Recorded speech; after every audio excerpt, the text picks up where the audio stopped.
분종 목사가 되면서 제가 공식적으로 열심히 공부하는 분야 중에 하나가 글로 가면 돼. 여자 아이돌 그룹입니다. 열심히 공부하고 있습니다. 그래서 공부해서 갑자기 안 떠. 르세라핌 뭐죠? 카리나 나오는 게 뭐였지? 에스파, 그렇죠. 여기까지 제가 열심히 공부하고 있는데, 그래도 제가 지금 제 머릿속에 아이돌하고 떠오르면 아직 소녀시대까지밖에 안 나왔습니다. 이제 30이 다 넘으신 것 같은데, 그분들이 소녀라고 말하기는 좀 그렇지만, 그래서 저한테 아이돌은 소녀시대입니다. 소녀시대 노래 가운데 제가 참 은혜 받은 노래가 하나 있습니다. 소원을 말해봐라는 노래였습니다. 그녀들이 앞에서 소원을 말해보라고 막 이렇게 얘기할 때 내 소원이 무엇이지? 이렇게 생각해봤던 적들이 있던 것 같습니다. 아주 어렸을 때, 초등학교, 전 국민학교를 다녔습니다만, 학교 다닐 때 우리의 소원은 통일이었죠, 그죠? 네. 우리의 소원은 통일이었는데 우리가 자꾸 다른 소원들을 이야기를 하는 것 같습니다. 요즘 젊은이들에게 소원이 뭐냐라고 물으면 아무것도 안 하고 싶습니다. 이게 소원이랍니다. 있는 힘껏 아무것도 안 하고 싶습니다. 아무것도 안 하는데 잘 먹고 잘 살고 싶습니다. 이게 요즘 친구들 소원이랍니다. 그렇지? 맞아요. 네. 그래서 조물주 위에 건물주 얘기도 많이 나오는 것 같고, 코인, 주식 뭐 이러면서 이만큼 많이 돈 있었으면 좋겠다 이야기하는 친구들이 많이 있는 것 같습니다. 군 안에서 요즘에 휴대폰을 쓰니까 예전보다 많이 사건 사고가 줄었거든요. 죽거나 자살하거나 이렇게 탈영하거나 하는 비율이 엄청나게 감소했어요. 핸드폰을 쓰니까 사고는 굉장히 많이 안 나거든요. 근데 다른 사고들이 조금 나더라고요. 주식해서, 그리고 뭐 도박하고 하는 친구들이 핸드폰으로 하는 사고들이 조금 많이 난다고들 합니다. 아무것도 안 하고 싶다 이 이야기를 많이 합니다. 여러분들한테도 질문 하나 하겠습니다. 여러분 소원이 무엇입니까? 예배가 빨리 끝나길 바라시는 마음들이 여러분들의 소원이 아니었으면 좋겠습니다. 제가 이렇게 설교 준비하면서 나의 소원이 뭐지? 내가 바라는 게 뭐지? 우리 가정에게 내게 바라는 게 뭐지? 라고 생각했을 때 이게 목사 같아서 너무 재미가 없을지 모르겠지만 저는 제 소원이 예수 잘 믿었으면 좋겠습니다. 제가 저희 가정이 예수 잘 믿었으면 좋겠습니다. 저희 아들이 예수 잘 믿었으면 좋겠습니다. 공부 잘하는 것보다 예수 잘 믿는 게 제 소원입니다. 물론 그렇다고 네가 공부를 안 해야 된다는 건 아니야. 예수 잘 믿으면서도 공부 잘할 수 있어. 오늘 저와 여러분들이 읽었던 성경 말씀에 똑같이 제가 했던 것처럼 제자들이 예수님께 말합니다. 35절에 보면 거의 협박하듯이 이야기합니다. 무엇이든지 우리가 구하는 바를 우리에게 하여 주시기를 원합니다. 이게 뭐예요? 주님, 내가 지금 이만큼 원하는 게 있거든요. 이거 들어주세요. 거의 우리들의 모습 아닙니까? 그렇죠? 주님, 나에게 이런 거 주십시오. 주님, 내가 이런 거 원합니다라고 이야기를 합니다. 약간 때를 쓰는 것 같지만 주님은 그것에 대해서 그냥 기꺼이 들으십니다. 소원이 뭐냐라고 말씀하시고 제자들은 이렇게 얘기합니다. 37절입니다. 우리가 너무 잘 알고 있는 말씀이죠. 37절에 보면 여짜오되 주의 영광 중에 우리를 하나는 주의 우편에 하나는 주의 좌편에 앉게 하여 주옵소서라고 말합니다. 세베대의 아들 야고보와 요한은 특별히 주님이 사랑하는 제자들이었습니다. 베드로가 주는 그리스도시요 살아계신 하나님의 아들입니다라고 고백했을 때 그는 그와 함께 하면서 베드로가 고백했던, 그리고 예수께서 칭찬하셨던 그것, 예수님이 어떤 분이신지에 대해서 알고 있었을 겁니다. 특별히 베드로와 야고보와 요한을 따로 부르셔서 변화산에서 영광스러운 모습을 보여주시기도 하셨거든요. 이는 내 사랑하는 아들이라, 이 말씀도 그들이 들었습니다. 그리고 오늘 우리가 읽었던 본문 직전에 보면 예수께서 당신이 어떻게 이제 미래에 대해서 나아갈지 십자가에 달려 죽으시고 고난받으시고 죽으시고 부활할 것에 대해서 세 번째 이야기하신 장면이 있거든요. 세 번이나 예수님이 당신이 어떻게 될 것인가에 대해서 제자들에게도 설명하셨습니다. 그럼에도 불구하고 그들은 아직 예수님을 온전하게 이해하지 못하고 있습니다. 예수께서는 하나님의 나라에 대해서 선포하시고 그 나라의 영광스러운 모습에 대해서 계속 말씀하시는데 야고보와 요한을 포함한 제자들은 아직도 이 세상의 영광, 이 세상의 보좌에 관심이 많이 있었습니다.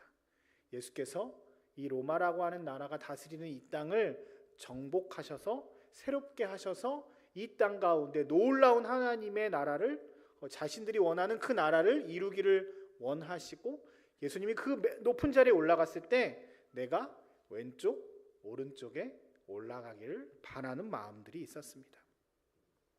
자신이 원하는 메시아, 자신이 원하는 예수 그리스도 이것들을 계속 생각하고 있으니 눈으로 보고 귀로 들어도 그것들이 잘 보이거나 들리지 않고 자기가 생각하는 것들만 추구하고 또 오늘 예수님께 질문합니다. 주님, 저 소원 있어요. 이거 들어주셨으면 좋겠어요. 주님 높은 곳에 올라갔을 때 우편 좌편에 앉게 해주셨으면 좋겠어요. 그런데 문제는 야고보와 요한뿐만 아니라 제자들도 역시 그런 생각들을 가지고 있었던 것 같아요. 야고보와 요한이 이 이야기를 하자 제자들이 화를 냈다는 표현을 보면 어떻게 그런 말을 할 수 있어? 라고 화를 낸 것보다는 이들이 먼저 선수친 것에 대한 화가 조금 더 났던 것 같습니다. 근데 예수님은 그들에게 잘 설명을 하셔요. 38절에 보면 이런 말씀을 하시는데 예수께서 이르시되 너희는 너희가 구하는 것을 알지 못하는 것 같아. 야, 니네 무슨 얘기하는지 잘 모르는 것 같아. 내가 마시는 잔을 너희가 마실 수 있으며 내가 받는 세례를 너희가 받을 수 있어? 라고 물으십니다. 여기서 잔은 성찬을 의미하겠지요. 예수님 성찬의 잔은 주로 예수님의 피를 상징하지요. 예수께서 받는 세례는 물에 들어갔다가 나오는 것, 죽었다가 다시 살아나는 것을 의미합니다. 즉 주님 가신 그 길에 대해서 설명하고 있는 겁니다. 내가 가는 그 길은 죽어야 살아나는 길이다. 죽고 부활해서 영원한 생명을 누리는 삶이다. 이 땅의 영광이 아니라 죽어졌다가 다시 살아나는 것임을 너희가 알지 못하지 않느냐라고 얘기하면서 하나님과의 연합, 이 땅에서 하나님의 뜻을 이루시는 그 모습들에 대해서 쭉 설명하시지만 제자들은 잘 알지 못하는 것 같습니다. 그러면서 이 말씀의 완성이 45절이에요. 우리가 함께 같이 읽어볼게요. 시작. 인자가 온 것은 섬김을 받으러 함이 아니라 도리어 섬기려 하고 자기 목숨을 많은 사람의 대속물로 주려 함이니라. 주님은 오늘 당신의 오신 목적을 분명하게 말씀하십니다. 이 땅에서 내가 섬기러 온 거야. 자기 목숨을 많은 사람들의 대속물로 주려고 온 거야. 너희가 나와 같이 하려면 왼편 오른편 그게 영광스러운 자리가 아닌 거 알고 있어? 라고 다시 한번 물으시면서 당신의 이 땅 가운데 오신 이유에 대해서 설명하십니다. 오늘 우리는 말씀을 통해서 예수님의 삶이 어떤 삶인지 두 가지로 함께 살펴보려고 합니다. 첫 번째는요, 예수님의 길은 겸손의 길이셨습니다. 제가 새 번역으로 42절을 조금 이렇게 번역해 봤어요. 써봤습니다. 제가 읽을게요. 그래서 예수께서는 그들 곁에 불러놓고 그들에게 말씀하셨다. 너희가 아는 대로 이방 사람들을 다스린다고 자처하는 사람들은 백성들을 마구 내리누르고 고관들은 백성들에게 세도를 부린다. 세상 사람들의 모습이라는 겁니다. 세상은 우리가 높아지는 것이 박수받는 길이라고 말합니다. 높아져야 대접받고 무시받지 않는다라고 말합니다. 그래서 우리는 높아지면 그 높아짐으로 누리는 것들을 당연하다고 이야기하고 그 권리를 악용하기까지 합니다. 이 시스템, 이 세상 가운데서 살다 보니까 우리의 목표가 높아지는 것에 맞추어져 있고 그것을 향해 우리의 모든 것을 쏟아붓습니다. 그래서 그렇게 되는 사람은 성공한 사람, 그렇게 되지 않은 사람은 인생의 실패자라고 이야기합니다. 아이들에게 공부하라고 이야기합니다. 그런데 공부하는 목적에 대해서 말하지 않고 공부해야 잘 먹고 잘 살아, 높은 곳에 올라가, 서울대 갈 수 있어, 그래야 좋은 회사 가고 너 돈 많이 벌어서 떵떵거리고 살 수 있어, 목적에 대해서는 분명히 이야기하지 않고 그저 세상 사람들이 말하는 그 목적대로 살아가는 것이 잘 되는 것이라고 이야기하며 아이들에게 공부하기를 체근합니다. 제가 지난주에 저희 육군군종 목사단 수련회를 1박 2일 동안 갔다 왔는데요. 그 중에 이렇게 강사 한 분이 계셨는데 예전에 도지사 하셨던 남경필 씨가 강의를 하러 오셨었어요. 근데 그분이 요즘엔 정치를 안 하고 마약 퇴치 운동을 하시더라고요. 혹시 TV에서 한 번씩 보신 적이 있는 것 같을 텐데, 그분이 이렇게 첫째 아들이 마약 때문에 조금 문제가 있어서 구속되고 지금은 감옥에 가 있는 것 같아요. 치료감호소에 가 있다고 하더라고요. 그 친구가 근데 군대에 있을 때도 사고를 쳐서 그분 표현으로는 전과 3번 이렇게 얘기하시더라고요. 그걸 되게 편안하게 얘기하시면서 당신이 하나님께 받은 사명이 이제 다른 것이 아니라 한국에서 마약 퇴치 운동을 열심히 하겠다라고 열심히 말씀을 하시고 다니시더라고요. 저희가 질문 중에 그런 질문을 한번 했어요. 목사님들이 왜 한국에 이렇게 마약이 창궐하고 갑자기 마약이 우리나라에서 이렇게 이슈가 된 것 같습니까? 라고 물었을 때 그분은 무슨 정치적인 무슨 환경적인 요인들을 많이 있지만 그거 말고 사람들의 인식의 문제라고 표현하시더라고요. 강남에 가면 아이들이 공부를 이렇게 열심히 하는데 공부를 조금 더 잘하기 위해서 집중력을 기르는 약들이 조금 있대요. ADHD나 이런 사람들이 먹는 약 같은 게 있는데 그걸 먹으면 아이들이 집중력이 확 좋아져서 공부를 더 잘하고 성적이 잘 나올 수 있다는 거예요. 근데 그게 마약류가 조금 포함되어 있어서 의사의 전칩 처방이 없이는 받으면 안 되는 약이고 아주 적당량을 잘 사용해야 되는 약인데, 엄마들은 아이들의 성적을 올리기 위해서 그걸 이렇게 학원에서도 권유하고 엄마 아빠들도 이걸 권유해서 아이들이 그걸 먹고 공부를 한다는 거죠. 좋은 대학에 가기 위해 아이들을 어렸을 때부터 그런 것에 노출시킨다는 거예요. 아이들이 이쁘게 멋있게 몸매가 좋게 잘 하기 위해서, 살을 빼기 위해서 다이어트 약을 이렇게 먹인다는 거예요. 어렸을 때부터.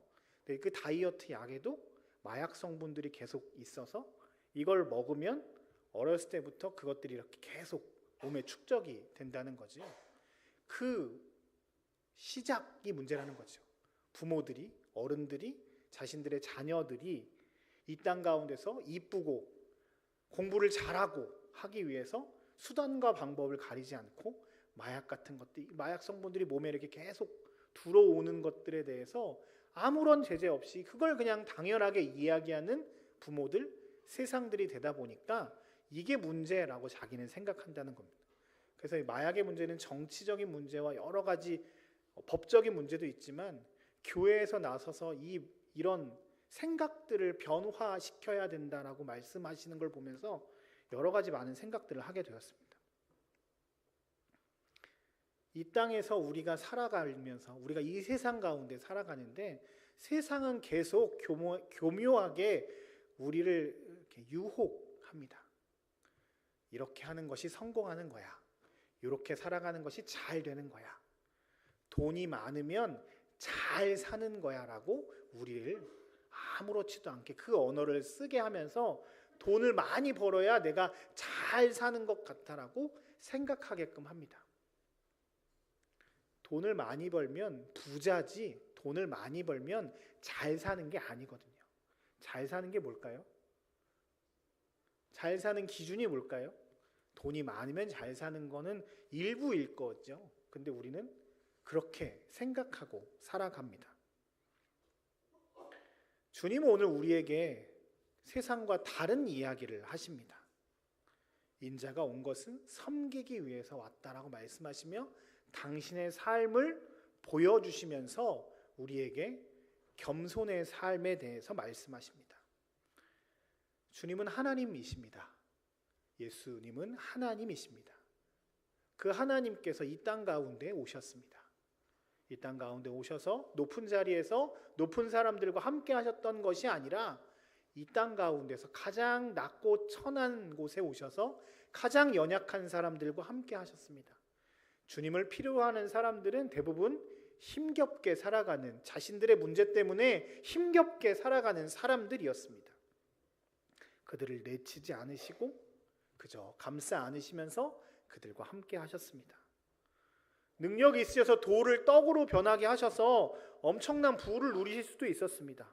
사람들을 치유하시면서 명성을 얻고 돈을 얻어서 이 땅 가운데 풍요롭게 사실 수 있었습니다.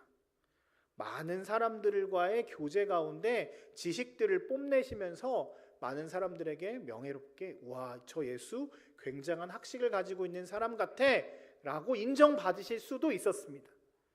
그런데 주님은 머리 둘 곳조차 없이 쉬지도 못하시면서 목장는 양 같은 사람들을 위해서 여러 가지 모양으로 우리를 섬기시는 겸손의 삶을 사셨습니다.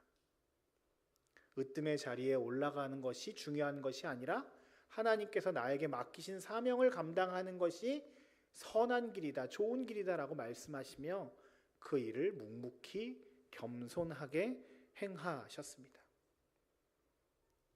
오늘 말씀을 통해서 우리는 너무 잘 알고 있는 말씀이지만 예수님의 모습을 보며 우리가 살고 있는 이 세상과 다른 길을 걷고 계시는 예수님의 모습을 보면서 우리의 생각을 다시 한번 바꾸는 계기가 되어야 할 것입니다. 세상은 우리에게 성공하라고, 세상은 우리에게 높이 올라가라고 말하지만 왜 높이 올라가야 되는지, 왜 그것을 해야 하는지, 왜 그것들을 우리가 해야 되는지에 대해서 그 목적과 이유에 대해서 분명하게 생각하라고 말씀하십니다. 주님은 하나님의 아들이시지만 이 땅 가운데 겸손함으로 오셨습니다. 겸손하게 섬기심으로 하나님의 뜻을 이루셨습니다. 주님 우리에게도 겸손함을 원하십니다. 높아지는 것이 목적이 아닙니다. 우리가 잘 되는 것이 목적이 아닙니다. 혹 높이 올라갔더라도 그 자리에서 그것이 내가 했고 내가 이 권리를 누리는 것이 당연해 라고 살아가는 것이 아니라 혹 높이 올라갔다 할지라도 그 안에서 겸손하게 주님과 같이 살아가는 것이 중요하다고 말씀하십니다. 군인이라고 하는 이 군대라고 있는 환경 가운데 우리가 있습니다. 그리고 군대는 어쩔 수 없이 상하, 계급이 분명하게 존재하는 집단입니다. 이 안에서 우리가 겸손하는 것은 참 어려운 일일 것 같습니다. 그런데 주님 오늘 당신의 삶을 보여주시며 하나님이신 예수께서 이 땅 가운데 겸손함으로 오신 모습을 보여주시며 이 환경 가운데서도 우리가 겸손하게 예수님을 닮아 살기를 원하십니다. 내가 누리고 있는 계급과 지위와 이 상황이 내가 한 것이 아니라 하나님이 주셨던 것임을 기억하고 이곳에서 내가 하나님의 뜻을 이룰 수 있는 것들을 생각하며 주님의 겸손함을 담기를 주님 오늘 우리에게 요청하고 계십니다. 저와 여러분들이 오늘 이 말씀에 순종하며 나아가는 은혜가 있기를 주의 이름으로 축복합니다. 두 번째, 오늘 예수님께서는 당신에게 당신의 모습 가운데 섬김의 모습을 보여주셨습니다. 45절 우리 다시 한번 읽어볼게요. 시작. 인자가 온 것은 자기 목숨을 많은 사람의 대속물로 주려 함이니라. 아멘. 우리 신앙의 핵심을 한마디로 이야기하자라고 하면 하나님을 사랑하고 이웃을 사랑하는 것일 것입니다. 예수께서도 그것에 대해서 잘 말씀하셨습니다. 사랑의 가장 귀한 방법은 그 어떤 것도 아니고 섬기는 것입니다. 남편은 아내를 사랑으로 섬겨야 합니다.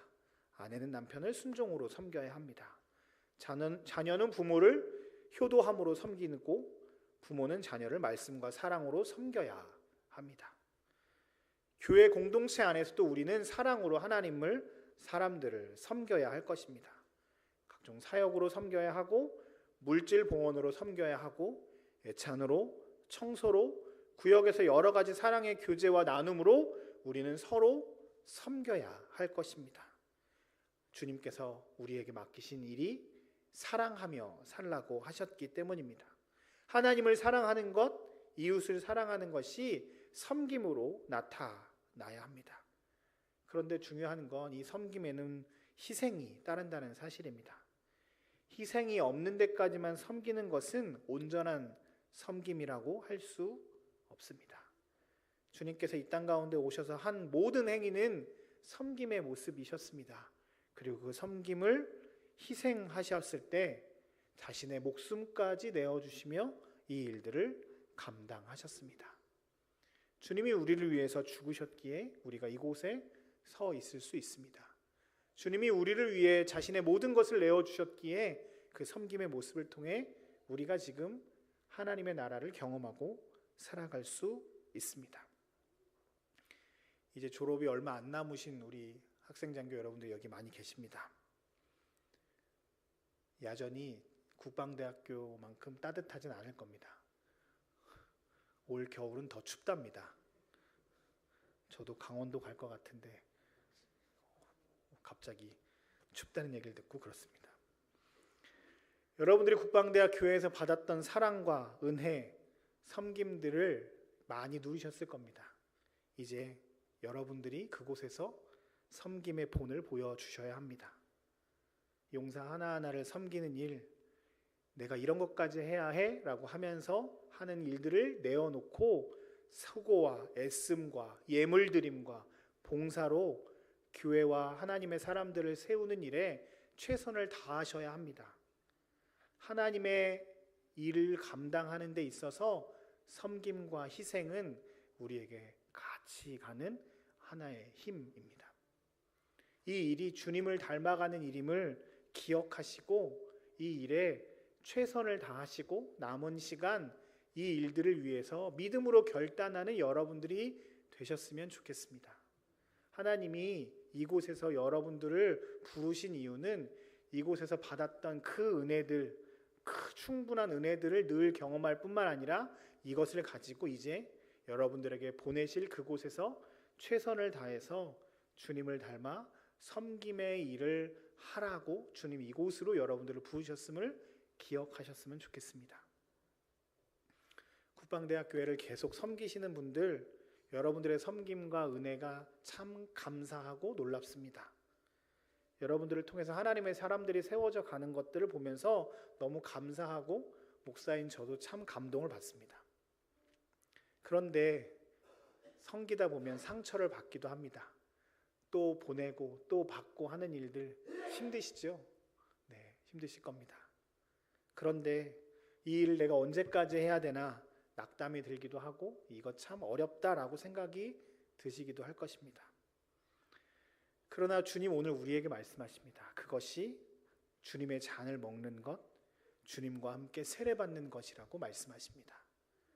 그리고 이 일들을 위해서 주님이 먼저 본을 보여주셨기에 우리도 그 일들을 해야 한다고 나의 십자가를 짊어지고 주님을 따를 것을 주님 오늘 우리에게도 요청하십니다.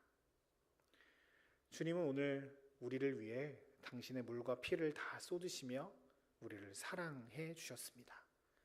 십자가 사랑으로 우리를 구원하셨습니다. 그래서 우리도 이제 믿음으로 결단하며 나아가야 할 것입니다.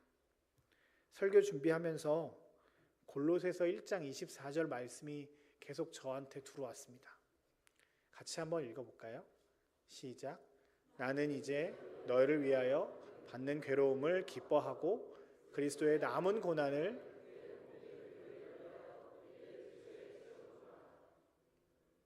바울이 골로새 교회를 향해 그리고 성도들을 향해 했던 고백의 말씀입니다. 감옥에 있는 바울이 성도들을 향해 내가 너희를 위하여 받는 괴로움을 기뻐한다. 그리고 그리스도의 남은 고난을 교회를 위해서 내 육체에 채운다라고 이야기하며 자신에게 있는 그 고난과 어려움들을 기꺼이 감당할 것을, 내가 더욱 어려운 삶에 있지만 더 기도하고 더 순종하며 주님의 섬김의 본을 보일 것을 믿음으로 결단하는 장면이 골로새서 1장 24절의 말씀이었습니다. 이 일이 예수님의 일이고 바울의 일만이 아니라 주님 오늘 우리의 일이라고 말씀하십니다.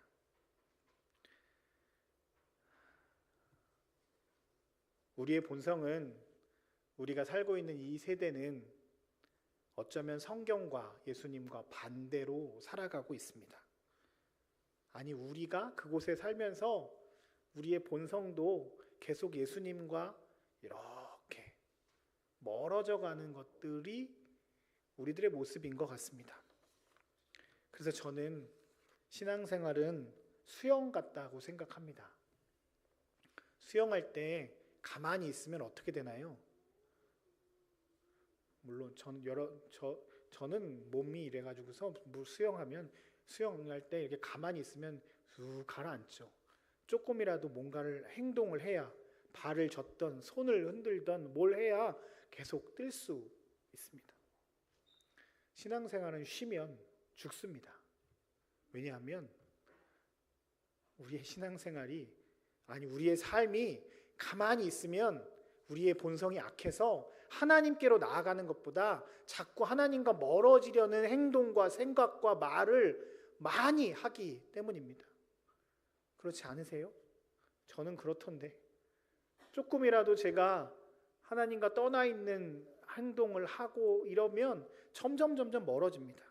가끔 이렇게 여행 가거나 어디 떠나서 새벽 기도 안 하는 한두 일이 있으면 새벽 기도 하러 들어오는 그날 되게 어렵지 않으세요?